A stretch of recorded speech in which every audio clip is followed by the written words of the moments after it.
Do you know the word authority? Have you heard of the word authority? Authority is the power or right to give orders, make decisions, and enforce obedience. Authority. All of us are living under some kind of authority. We are living under the authority of our parents. Diba? We obey our parents. We are under the authority of our teachers, our government, our employers, and even our church leaders. Kanang natin mga otoridad sa kalibutan. As long as we trust and recognize that authority, we follow. But once that trust is broken, submission turns to resistance. We resist that authority. We begin to question, to challenge, or even reject the source of the authority. And some of us are even given authority over other people. Some of us are leaders, leaders in our community, leaders in our work, leaders in our church. Yet that authority is not absolute. It can be taken away from us. Pwede matangtang ang atong authority, and it can be given to others if we fail to use it faithfully and or responsibly. So in this passage, we encounter the religious leaders. They question Jesus' authority. So ipangutanan na unsa may authority ni Jesus? Ngano gibuhat nimo kaning mga butanga? So in response, Jesus tells them a parable, the story of the tenants who rejected the owner's servants and ultimately his son. And then Jesus quotes Psalm 118, saying, "The stone the builders rejected has become the cornerstone."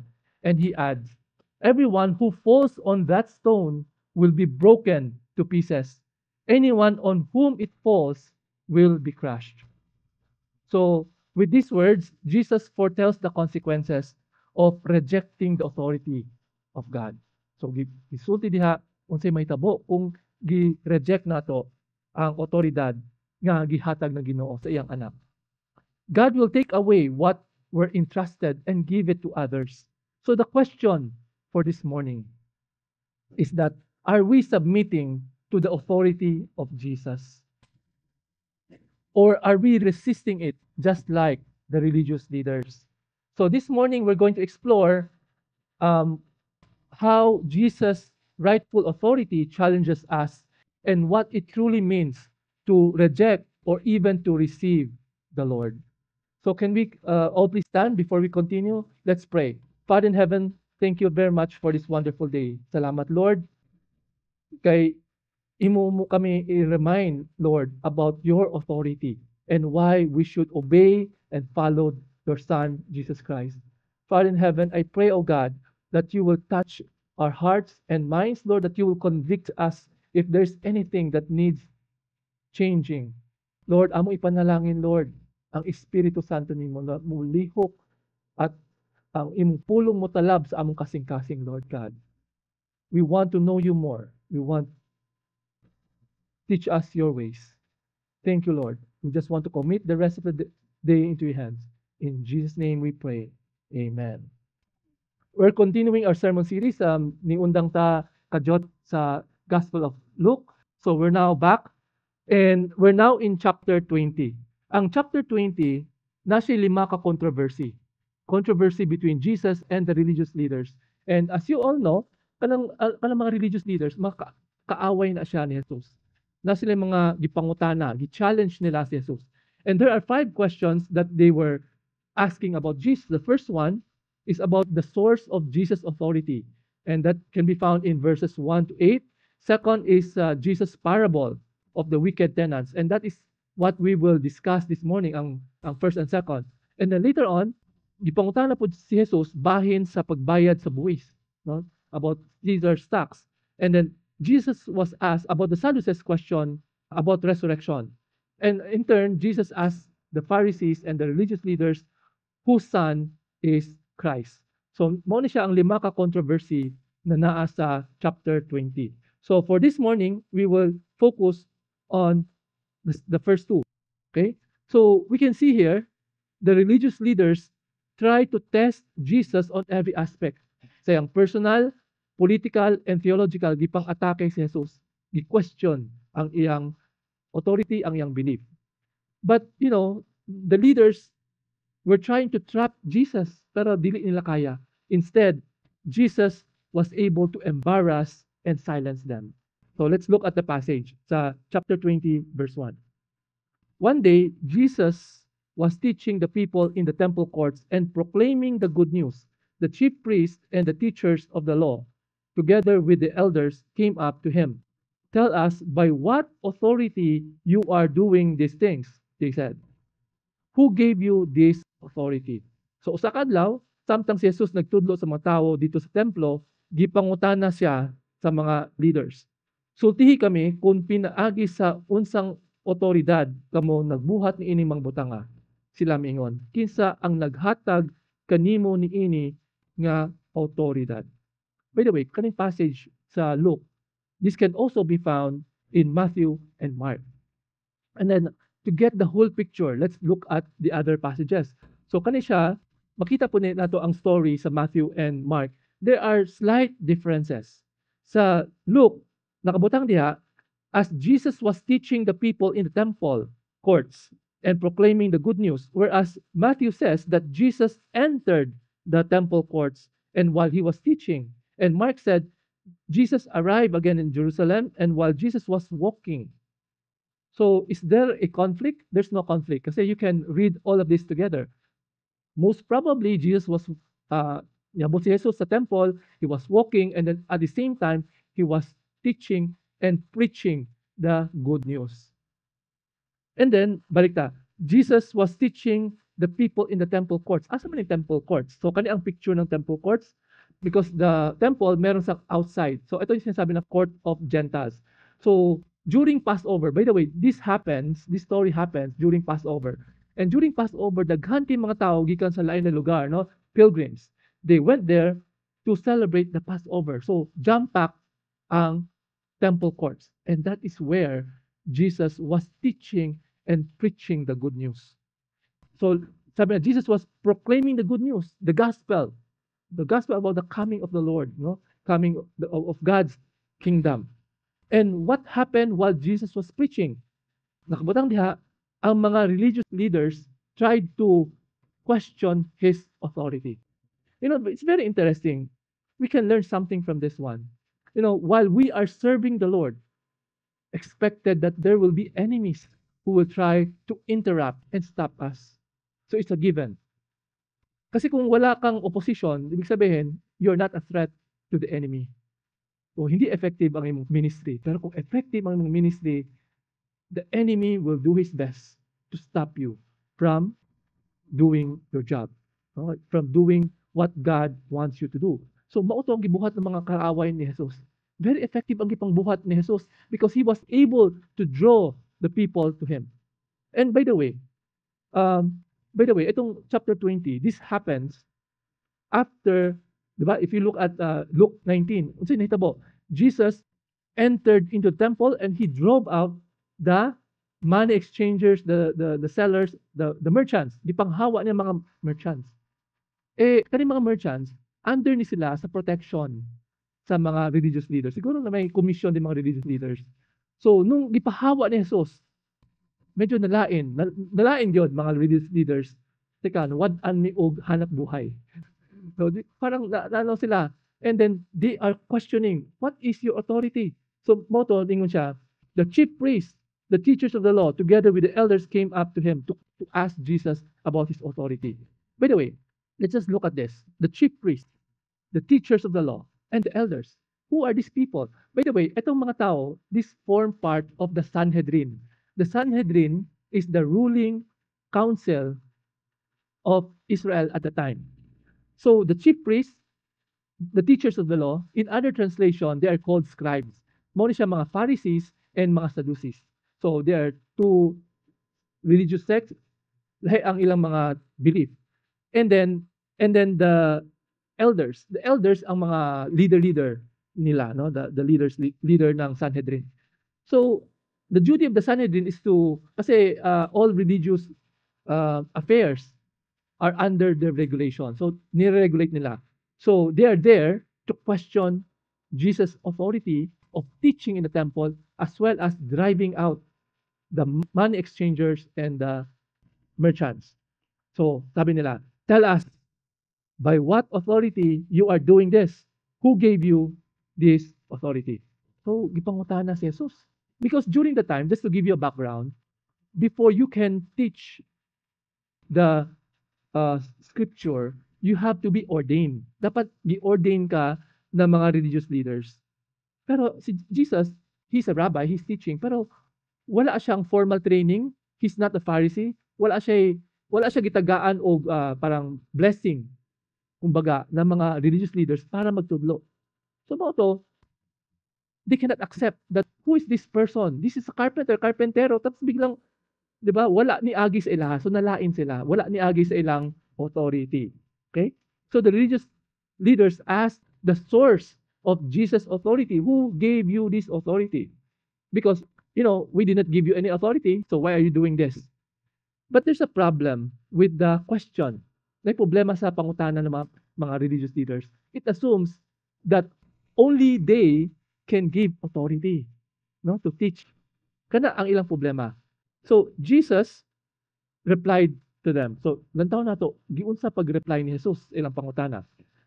In verse 3, Jesus replied, I will ask you a question. Tell me, John's baptism, was it from heaven or of human origin? Siya mitubag, mangutana usab ako kaninyo, sultihi ako.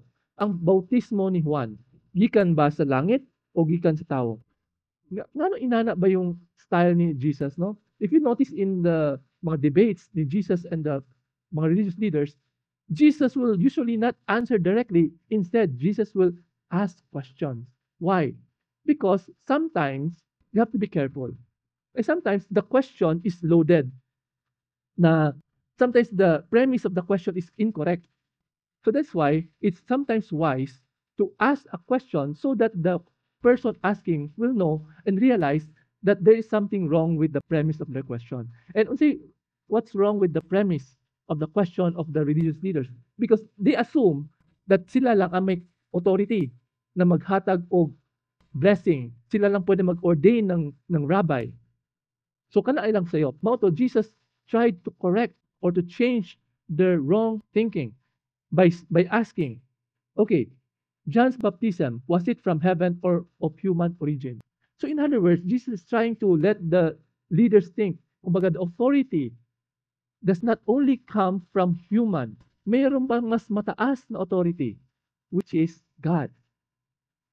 So, gipangutanan niya. By the way, let's just look at Matthew and Mark. Ano kalahian? Ang difference in Matthew and Mark, there's additional sentence. Sabi ni Jesus, if you answer me, I will tell you by what authority I am doing these things. So may condition. Na shortcut sa Luke. So ingon ni Jesus, okay, tubagon ka na ako, pero tubagas ako. Okay. So in verse 5, the religious leaders discussed it among ourselves and said, if we say from heaven, he will ask, why didn't you believe him? Nagstoryahan sila kung magsulti ta nagikan sa langit, moingon po siya, ngano wala ka mo mamati niya. Di ba? So there's a dilemma on their part because the ministry of John the Baptist is linked to Jesus' ministry, related because John the Baptist prophesied the coming of the Messiah. Parang he is a forerunner. So the answer to Jesus' question is also the answer to the leader's question. So instead of gidirect tubag, gipa-reflect ni Jesus ang mga religious leaders. During that time, do you know, I researched on this sa history. Do you know that John the Baptist is more famous than Jesus? Because Josephus, he is a Jewish historian. He wrote more about John the Baptist than Jesus. Kasi Josephus is not a believer of Jesus. Pero kasi ang gibuhat ni John the Baptist neutral. Baptizing, asking people to repent, medyo acceptable niya. But yung teaching ni Jesus, dili kayo. That's why Josephus wrote more about John the Baptist ministry than Jesus. But in the Bible, ang story about John the Baptist is less because even John the Baptist recognized that he must parang mapaubos siya aron mahitaas si Jesus. Okay, and then in verse 6, ito sabi na, but if we say of human origin, all the people will stone us because they are persuaded that John was a prophet. Pero kung magsulti kita sa tao, batuhan kita sa tanan mga tao, kay para nila si Juan isa ka propeta. So, na sila'y dilemma. So, unsa atong buhaton? Pag moingon ta sa langit, ngano wala ta ni tuman. O kung ingon ta sa tao, nako, delikado, baka mapatay ta, mabato ta sa mga tao. By the way, ngano ni sulti man sila basi mabato sila? Because during that time, stoning is the punishment for regarding a true prophet as a false prophet.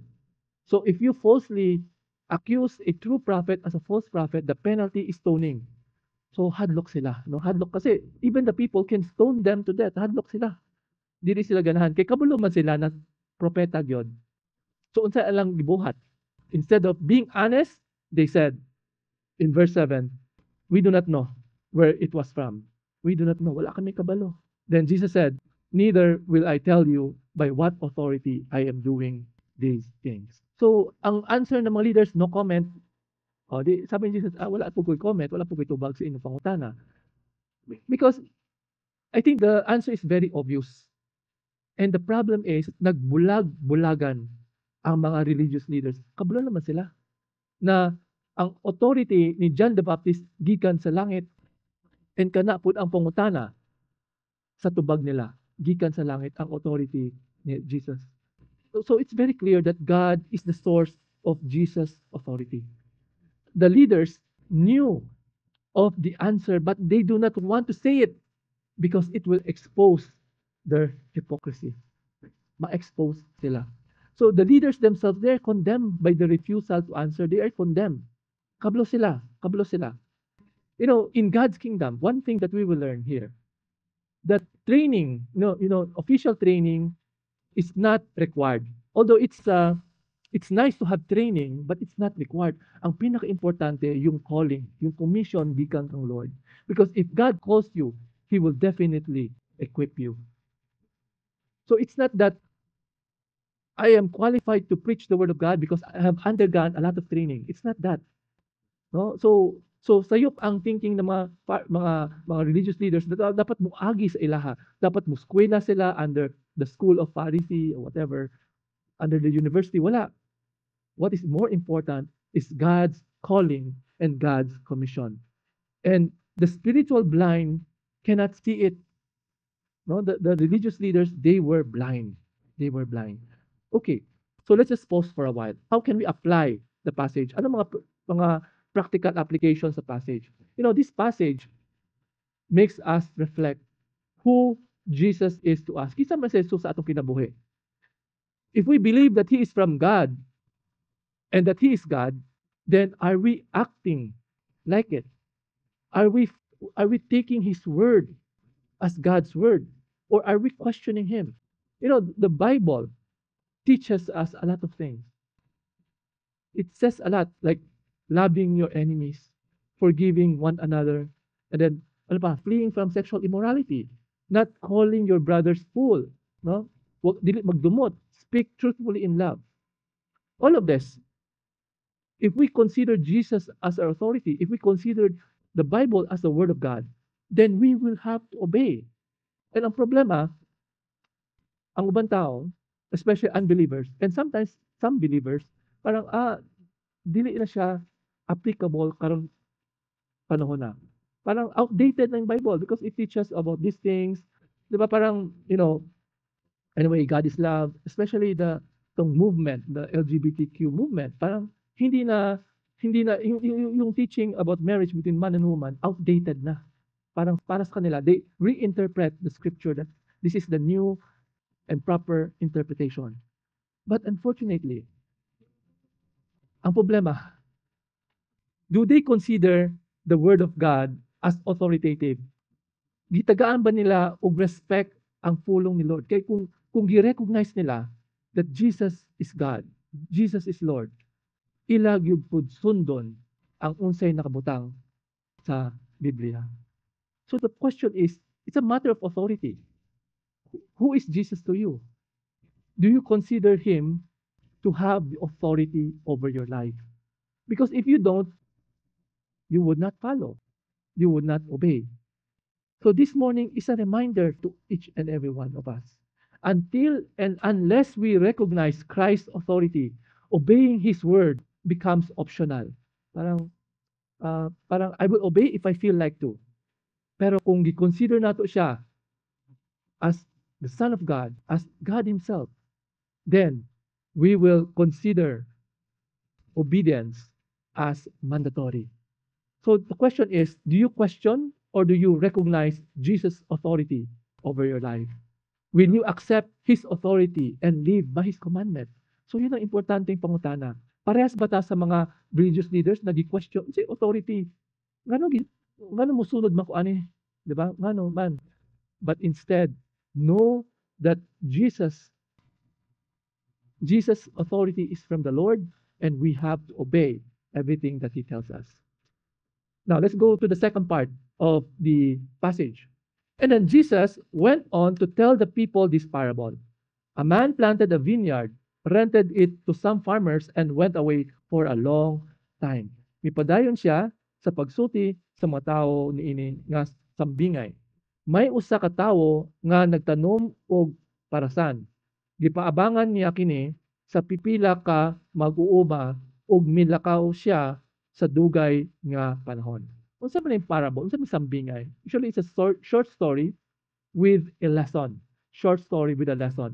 And in this particular parable, it's a allegorical parable. Allegorical parable. Because Jesus is presenting Israel's history through a parable. This parable is also prophetic because it predicts Christ's rejection and death. So let's look at the passage. So Jesus went on to tell the people of this parable. By the way, this parable is also recorded in Matthew and Mark. So let's look at Matthew and Mark. Kasi kalahian nila. So Matthew and Mark, mas detailed siya. It says here that this owner put a wall around the vineyard. He dug a wine press in it and built a watchtower. Watchtower. Ang purpose ng watchtower para mulantaw ka kung na mo abot, no? Watchtower. And then wine press. Kasi yung vineyard, nagtanong og grapes, and the grapes, they turn it into wine. Okay? By the way, in the Old Testament, the vineyard refers to Israel. And God is the owner of the vineyard. No? And the leaders are caretakers for the promise. Ito yung context sa Old Testament. And in the New Testament, the vineyard represents the place of promise. Okay? The place of promise. And then itong mga leaders, ang caretakers, itong mga tenants. And then in verse 10, it's stated here that at the harvest or at harvest time, he sent a servant to the tenants so that they would give him some of the fruit of the vineyard. But the tenants beat him and sent him away empty-handed. Sa ting-anina, nagpadala siya sulugoon ngadto sa mga sakop aron hatagan siya pipila sa mga bunga sa parasan. Apan gibunalan siya sa mga saop o gipapauli nga walay dala. Okay, so this is the scenario. So the landowner nag-aabangan niya yung vineyard sa farmers. Kasi the duty of the farmer is, di ba, mga saop sila, so magtanom, and then pag naanay harvest, tagaan po niya ang tag-iya. So niabot ang panahon. By the way, ang vineyard pala in Israel usually takes around 5 years, 3 to 5 years to harvest. So the owner here has been away for a long time, several years, siguro more than 3 or 5 years. So nibalik, nagpadala og servants, aron, mangayo, mag-account, no? Asan mga prutas? Asan mga prutas na ako? And like I said, Jesus used this parable to present the history of Israel. No, throughout history, no, God is the owner. And then the tenants are the religious leaders, no? And God sent from time to time servants like prophets to check if what happened to their fruit. Meron ba bang mga prutas? Meron ba mga ani? And you know, fruit, as we all understand, it can be a metaphor for life living according to God's will. So gipangpadala ni Yahweh ang mga propeta to check on the people if they are obeying the Lord. And ang problema, they were not obeying the Lord. That's why nagpadala og mga propeta si Yahweh, no, si Lord, aron badlungon ang iyang mga katawhan. Because what's wrong with the people? Because during that time, the people were worshiping idols. Okay? They were worshiping idols, they were committing injustice against each other. Grabe yun ang sinfulness sa mga Israelites during the time. God sent His servants, the prophets. But what did the Israelites do? The Israelites beat and killed the prophets. Ipangpatay ang mga propeta ni Lord. Sa Matthew and Mark, di ba sa Luke, nakabutang diha, the tenants beat and sent the servant away. But in Matthew and Mark, it says here that these tenants killed the servants. Mas detailed ang Matthew and Mark. And at the same time, if you notice, in Matthew, there are several servants. Sabi na, servants, plural, S. Di ba? Nagpadala og servants. And then some of the servants, they beat. Some of them they killed. Some of them they stoned to death. So in other words, God sent prophets to Israel to make an accounting. But the Israelites rejected God's prophets. No, ipang-reject niya. And then in verse 11, the owner sent another servant, but that one also they beat and treated shamefully and sent away empty-handed. He sent still a third, and they wounded him and threw him out. So nagpadala otro ang owner, no? Pero wala, gibunalan gyapon, ipakulawan, ipauli, walay dala. Then nagpadala second, third. In Matthew and Mark, it says here that the owner sent a second set of servants, several servants. But the same way, no, gipang maltrato, gipang bunalan, gipang patay. And that is also what happened in Israel's history, no? Israel continued to reject God's prophets. You know, Elijah, the prophet Elijah, he was driven into the wilderness by the king. Isaiah, according to tradition, was sawn asunder. Gitunga siya, giputol siya into half, si Isaiah, prophet Isaiah. And then Zechariah was stoned to death near the altar. You can find that in 2 Chronicles chapter 24, 21. And John the Baptist was beheaded. So makita nato, no, God continue to send prophets upon prophets because He wants His people to repent. But what did these people do? They killed the prophets. Ipangpatay. And the action of the Israelites are also recorded in Hebrews chapter 11, verses 37 to 38. Ingon sa mga Hebrews, the prophets were put to death by stoning. They were sawed in two. They were killed by the sword. Ipangpatay sa espada. They went about in sheepskins and goatskins, destitute, persecuted, and mistreated. The world was not worthy of them. They wandered in deserts and mountains, living in caves and in holes in the ground. Grabe, no? And then in verse 13, then the owner of the vineyard said, what shall I do? Okay, ang solution niya, I will send my son whom I love. Perhaps they will respect him. Unya, ang tag-iya sa parasan, ningon, unsa man akong buhaton, ipadala ko ang akong anak nga lalaki nga akong gihugugma, basin sila mutahod kaniya. And this is what God did to Israel. God sent His only begotten Son. After several tries, God never gave up on His people. Okay, tagaan mo chance. And then verse 14, but when the tenants saw him, they talked the matter over. This is the heir, they said. Let's kill him, and the inheritance will be ours. So, ingon sila, patya nato ni. Okay? Kini, mao ang manunod. Atong patyon siya, ug ang kabilin maato. So, you may be wondering, possible ba yon? Na dili naman sila heredero? Pwede ba yon? Well, you can see the foolishness of their thinking, no? Because of their sin, agi sa ilang kasalanan, parang twisted na ang ilang panghuna-huna. Well, probably they were hoping if this son will die, and assuming nobody will discover the murder, so nobody will claim the land, and they can continue using it, and the land will become theirs. Parang ganon. That's what they're thinking.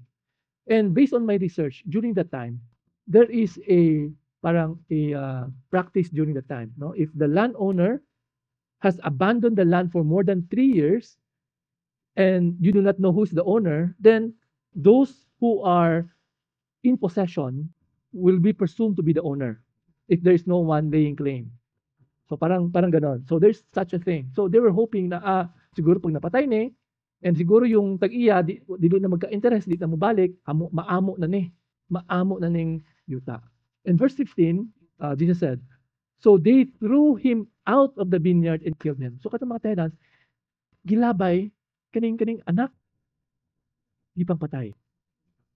Wala nila gipatay dito sa vineyard kay dili nila mahugawan og dugo dito sa gawas. Okay, gipang patay. And do you know, that is also what the religious leaders did. Where was Jesus killed? He was killed outside of Jerusalem in Golgotha.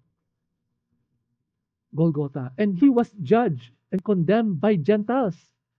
No, para dili mahugawan nilang kamot. Well, actually, the religious leaders cannot kill anyone during that time. They have to ask for support from the Romans. So Jesus was killed by the Roman soldiers. So you may be wondering, why does the religious leaders hate Jesus so much? Ngano sobrang suko man siya, suko man sila kang Jesus. Ngano wala na lang nila gidawat si Jesus? Well, it's because Jesus provoked so much jealousy and hatred among them. Selos sila. Selos sila because they viewed Jesus as a threat to their power. Kasi ang religion nung araw naging power kasi they like the power. Diba? Jesus said they want to walk in long robes and let people praise them. Parang mga tao siguro pag muagi sila mubaw, parang make way, may mga Pharisee, sige na mo sir, maana sila. So, but Jesus was different. When Jesus comes, Jesus' righteousness exposes their unrighteousness. Instead of repenting, they conspired to get rid of Jesus. Dili nila madawat. Natandugan ang ilang garbo. No, grabe, no? Parang, come to think of it, ba't ganon? Bakit wala na lang nila gitawat Jesus? Let's continue. Sabi ni Jesus, no? What then will the owner of the vineyard do to them? He will come and kill those tenants and give the vineyard to others. So, unsa may buhaton kanila sa tagiya sa parasan? Muanhi siya, ug patyon niya ang mga saop, ug ihatag ang parasan sa uban. Did this actually happen? Na ipangpatay ni Lord ang mga religious leaders? Well, this is symbolical. In a sense that, di ba, remember, ang mga religious leaders, sila man gyud ang gitagaan og authority to take care of the vineyard. What happened? Instead, God gave the free gift of salvation to the Gentiles. Ipanghatag sa mga hentil kita. We are able to possess the promise of salvation because of the disobedience and rejection of the Jews. That's why salvation comes to the Gentiles. So in some way, magpasalamat po tayo, buti na lang, no? Para ato po sa ato kay kung wala, dili po ta maluwas. And then what was the reaction of the people? When the people heard this, they said, God forbid. Ano ba? God forbid man. Kay they realized the point. Na-realize nila ang punto ni Jesus. Pinaagi sa gibuhat ng mga religious leaders, mawala sa ila ang authority. In Matthew and Mark, so there's a little difference. Sabi sa Matthew, he will rent the vineyard to other tenants who will give him his share of the crop at harvest time. Same concept, no? Since the Jews rejected Jesus, salvation went to the Gentiles. And in verse 17, Jesus looked directly at them and asked, then, kasi di ba sabi nila, God forbid, ayaw, sana huwag mangyari ito. So, ang tubag ni Jesus, in verse 17, Jesus looked directly at them and asked, then what is the meaning of that which is written? The stone the builders rejected has become the cornerstone. Gisulti ni Jesus nila, kung mao, unsay kahulugan sa nahisulat, Ang bato nga sa likway sa mga magtutukod nahimong batong pamag-ang. Let's look at Matthew and Mark. Si Luke lang nakasulti diha na Jesus looked directly at them. And in Matthew and Mark, there's an added phrase, the Lord has done this and it is marvelous in our eyes. So Luke's version is shorter. Asa gikuha ni Jesus katong gisulti niya? Well, Jesus quoted Psalm 118 verses 22 to 23. The stone the builders rejected has become the cornerstone. The Lord has done this and it is marvelous in our eyes. So in other words, sa Matthew and Mark, gikopy nila ang tibok verse 22 and 23, whereas Luke only copied verse 22. By the way, there's no contradiction. Okay, there's no contradiction. So say pasabot aning psalm. Okay, let's just look what is the context behind this psalm. The point in this psalm is that the Lord will exalt the rejected Israel and rejected king before the nations. Kasi during the time, di ba, the Lord rejected Israel kasi agi silang kasalanan, ipasagdan ni Lord na mapildi sila sa mga Assyrians and Babylonians. But eventually, the Lord will exalt the rejected nation. And this is applied by Jesus to himself. Kasi siya ang pasabot niya, no? Yung kagalingon. He's the stone. Jesus is the stone. The builders are the religious leaders. Kasi mga religious leaders, i-reject si Jesus. And Jesus has become the cornerstone. So what's the cornerstone? Well, in ancient times, a cornerstone is a very large stone. Dako kay bato. It's used in constructing a building to make sure the foundation is square and level. So if the cornerstone is off, may problema sa cornerstone, the entire building will be off. So this one stone is essential to the entire structure. Very important ning cornerstone. So Jesus, if you look at the parable of Jesus, this is a continuation of Jesus' answer. Kasi gipangutana siya, sino authority mo? So the source of Jesus' authority is God himself. Because he is the beloved Son of God. And Jesus at the same time prophesied, kamo mga religious leaders, you rejected me, but take note, God will eventually vindicate me and he will exalt me. And how did this happen? Diba after Jesus died, he rose from the dead. Nibanhaw siya sa kamatayon. And Jesus is the cornerstone of his church. He's the cornerstone of his church. And then it's stated here in Matthew 21 verse 43. Kasi yung Matthew may dagdag. Therefore, I tell you that the kingdom of God will be taken away from you and given to a people who will produce fruit. Dili ni siya makita sa Luke, dili ni siya makita sa Mark. So Jesus is saying, di ba? The kingdom of God will be taken away from Israel and it will be given to the Gentiles who will produce fruit. Kita mga hentil na magbunga o mga prutas. And then, yun po siya, itong warning ni Jesus, everyone who falls on the stone will be broken to pieces. Anyone on whom it falls will be crushed. Ang matag-usa nga mahulog sa ibabaw ni anang batuha, mga dugmo. Bisan kinsa nga mahulugan ni ini madugmo. So what do you mean by that? So tanan ng mga tao, anyone who comes to Jesus definitely will be broken. Will be broken of their pride and self-will. Okay, Jesus, makaila ka na Jesus, you will be broken. You'll never be the same again. But what will happen to those people who will reject? Kasi may tabo sa mga tao na mo dawat ka na Jesus. They will be crushed in judgment. Di ba? In the end times, moabot ang Ginoo and ang mga makasala, mauna siya ang masilot. So, we can also see in Isaiah chapter 8, verse 14 to 15, the Lord God will be a stone on which the people will stumble and be shaken. So kaning cornerstone, maupod siya ang stumbling block sa mga Jews, no? This cornerstone was also a stumbling block to the Jews. The Jews look at Jesus, they rejected Jesus, but they are tripped over and eventually their fall will come. Okay? They will be broken to pieces and scattered. And kani siya nahitabo ni siya sa AD 70. In AD 70, the Romans came to Jerusalem, gipang patay, daghang kay gipang patay, and the temple was desecrated. So this happened as predicted by Jesus. And then in verse 19, sabi ni Jesus, the teachers of the law and the chief priests looked for a way to arrest him immediately because they knew he had spoken this parable against them, but they were afraid of the people.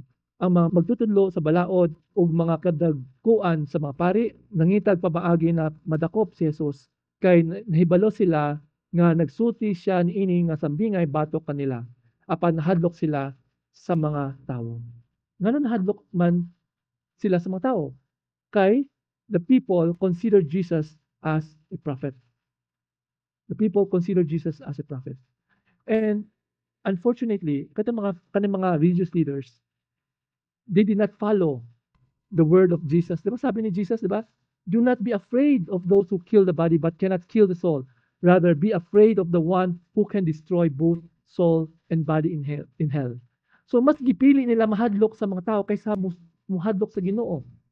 Mas gipili nila nga isalikway si Jesus kaysa maghinulsol sila. You know, this parable is God's message to all of us. Kaning mensahe sa parable, applicable ni nato. Especially if you are a leader of this church, you're council member. Remember that God has entrusted you the authority. Ang authority, gihatag lang niya, di na permanente. Pwede po siya bawion. You are not indispensable in this church. You are not indispensable. Meaning, kung dili ka musunod kang Lord, the Lord can raise up another leader. He can raise up someone else to take your place. Whether you are a pastor, a missionary, a Bible study leader, or even if you are sa music team, no? Sa your head, dili ka indispensable, pwede ka tangtangon ni Lord at any time. Especially kung dili ka mutahod kaniya. And that's why we should not allow pride to come in. That's just like mga religious leaders. Agi silang garbo, wala nila gidawat si Jesus. In the same way, we should not, as leaders, allow pride to come in our way. Instead, we should recognize that Jesus is our shepherd. Siya ang atong magbalantay. So, as sheep, we are to honor and obey the Lord. So, ang pangutana karong buntaga, how are we living our life? Are we living a life that is honoring to God? Are we making Jesus as our King? Kung kabalo ta, siya ang may otoridad sa atong kinabuhi. Ato ba siya gialagad? Ato ba siya gipang sunod? Otherwise, He will remove us from our position of authority. And even if you are not a leader of this church, this parable also speaks to us. So makita nato, no, grabe si Lord. God is patient with His people. Kitagaan og chance, nagpadala siya mga propeta, aron maghinusol ang mga tao. In same way, inahanap po ta. God is patient with each and every one of us. I do not know how's your life. God is seeking an accounting. He's checking if we are producing fruit. Gipang lantaw niya, nagbunga ba ta og mga parasan? Nagbunga ba ta og mga prutas? Gipang check niya. Kung dili ta magbunga, sa iyang buhaton, He will prune us, He will discipline us, aron mamunga ta. Mamunga ta. Di ba? Again and again. So are we bearing fruit in keeping with repentance? Okay, so unsay mga fruit na lantaw ni Lord sa ato? Fruit of the Spirit. So ang pangutana, are we bearing fruit of the Spirit? Kasi our life is a vineyard, no? Are we bearing fruit? The fruit of the Spirit is love, joy, peace, forbearance, kindness, goodness, faithfulness, gentleness, self-control.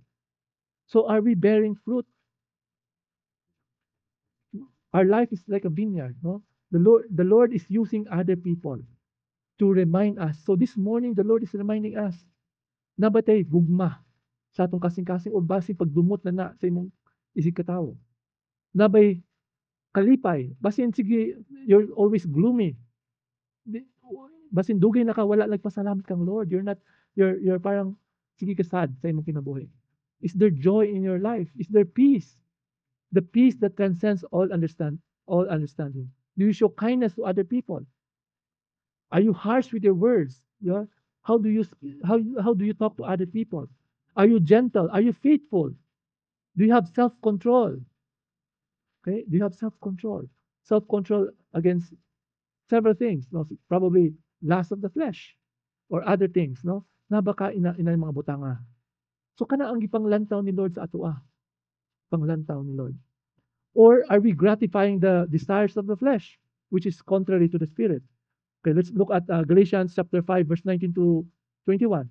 So ito yung mga acts of the flesh: sexual immorality, impurity, debauchery, idolatry, witchcraft, hatred, discord, jealousy, fits of rage, selfish ambition, dissensions, factions, and envy, drunkenness, orgies, and the like. I warn you, as I did before, those who live like this will not inherit the kingdom of God. So moto, the Lord is reminding us again and again and again. Are we living a life according to His will? Are we bearing fruit in keeping with repentance? Okay, so the parable is similar to that. Nagpadala ang mga tao, ang owner, aron mag-check kung may prutas. In the same way, God will check upon us from time and time again whether we are producing fruit. So the fruit is all about living a life according to God's will. Kumusta atong kinabuhi? Are we living according to God's will? Or are we rebelling? Gipangpili nato atong gusto o ang gusto ni Lord? Are we insisting on what we want for our life instead of choosing God's best? You know, God's best, meron ding second best. Don't choose for the second and third and fourth best. Instead, choose God's best for your life. And that is why, no, God sent His only begotten Son to die on the cross for our sin, so that whoever believes in Him shall not perish, but have eternal life. So let us not be like the religious leaders who rejected Christ. Wala nila gidawat si Jesus. Dili sila ganahan. Kaya gusto nila ang ilang kinabuhi. Let's not be like that. And even if we have accepted the grace, we have to continue to work out our salvation with fear and trembling. With fear and trembling. Kasi we have to remember there's a warning passage in Hebrews chapter 6, verses 4 to 6. This talks about believers, or actually there's a debate on whether they are true believers or not. But there are people who have fallen away. Fallen away. Sabi ni ng mga Hebrews, it is as if you are crucifying the Son of God all over again and subjecting Him to public disgrace. So let's not be like the religious leaders. Let's not reject God's gift of grace. We have to repent. We have to repent. So ayaw mo ingon, ay, okay na, gidawat naman ko si Lord. That's not enough. You have to repent. Bear fruit. Kasi dito may baan kung tinud-anay ang ato pagtuo kung magbunga ni og prutas. So check the fruit, no? The Lord is constantly reminding us that we should not take His gift of grace lightly. We should not neglect our salvation. Dili nato parang dili nato pwede baliwala lang, no? Ayaw nato ibaliwala. Ang mga religious leaders gibaliwala nila. Ang worst is gipapatay pa nila ang bugtong anak ng tag-iya. We should not be like that. We have to, ingon ni Paul in Philippians chapter 3 verse 13 to 14. We have to strain, we have to press on toward the goal to become more like Christ. Dapat na effort. Dili lang, sige na lang, di ba? We have to exert effort. We have a responsibility to grow in maturity. So, ang pangutana, brothers and sisters, are we all growing? Nagtubo ba ta? O parang wala lang? Sabi na, we have to work out our salvation with fear and trembling. Kasi pasabot na fear and trembling. Ibig sabihin, natay, we should have a healthy fear of offending God through disobedience. Parang dili taganahan na dili malipay si Lord agi sa atong disobedience. That is fear of God. That is fear of God. We are to submit to Him. We have to obey Him. We are to allow His Word to renew our minds. Romans 12:1. Renew our hearts and minds. That's why, brothers and sisters, kung gusto kita matubo, dapat mukaon ta. Ang atong pagkaon, ang atong daily bread, which is the Word of God. Allow the Word of God to renew our minds. No, we have to put Jesus as the cornerstone of our life. So that is the message of this passage. So let's conclude. No? In conclusion, so itong mga religious leaders, okay, these religious leaders rejected Jesus because they feel that they are threatened. But in rejecting Jesus, they rejected the very foundation God had laid, the cornerstone of salvation. They rejected God's gift of salvation. Jesus is that stone, and the one men rejected, but he was chosen and precious to God. So kaning parable, this is a warning to us. Rejecting Jesus is not a neutral act. It has eternal consequences. It has eternal consequences. So he gives us this invitation. Come to the stone. Not to stumble, but to build your life on that stone. We have to build our life on Jesus, who is the foundation, who is the cornerstone. So this morning, we ask ourselves this: are we like the religious leaders? Parehas ba ta sa mga religious leaders na gisalikway si Jesus? How can we reject Christ? By our life. Kasi pwede naman wala na to gisalikway si Jesus sa atong pero sa atong kinabuhi gisalikway na to siya. No? We are rejecting Christ by our life. So that's the challenge this morning. Are we like these religious leaders? Are we living our life? Are we bearing fruit in keeping with repentance? So let's choose to build our lives on the stone that God has chosen, on Jesus. He is our cornerstone. So can we all please stand? Let's pray. Amahan sa langit, salamat sa imong pulong. Thank you, Lord, for the reminder through your word. Thank you, Lord, for reminding us to ask this question: who is Jesus in our life? Amo ba siyang recognize as leader, as authority of our life? Lord, you're asking us this morning, do you consider Jesus to be the sole authority of your life? If you say yes, then you have to make Jesus king. Dapat siya ang maghari sa imong kinabuhi. Kay ingon man kana siya ang katungganan. So the question is, are you following Jesus? Are you obeying him? Or are you just doing things your way? Just like the parable of the wicked tenants, the Lord is reminding us that the Lord is checking on our fruits. Yang gilantaw na, nagbunga ba ta, kapatid? This is the challenge. God will send people, or he will send trials to us to make sure that we are bearing fruit in keeping with our repentance. Are we bearing fruit? Are we bearing the fruit of the Spirit? Are we becoming more Christ-like, Christ-like day by day? Muna siya ang challenge karong buntag, kapatid. Don't be like the religious leaders who rejected Christ. Who rejected Christ by their life, and the consequences is dire. Nakabutang diha, if ever we choose to reject the cornerstone, we will be crushed. Klaro kay nakabutang sa Bible that the Lord will come again to judge the living and the dead. Maabot siya. Pag-abot sa panahon, ang pangutana, asa naman ka? Kung wala ka nag-usob, that cornerstone will crush you. But don't wait for that time to come. God is patient with us.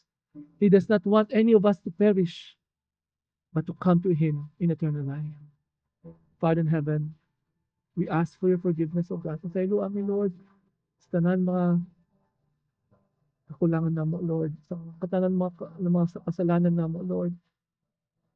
Lord, sometimes we are like these religious leaders, Lord God, na ipang reject si Jesus.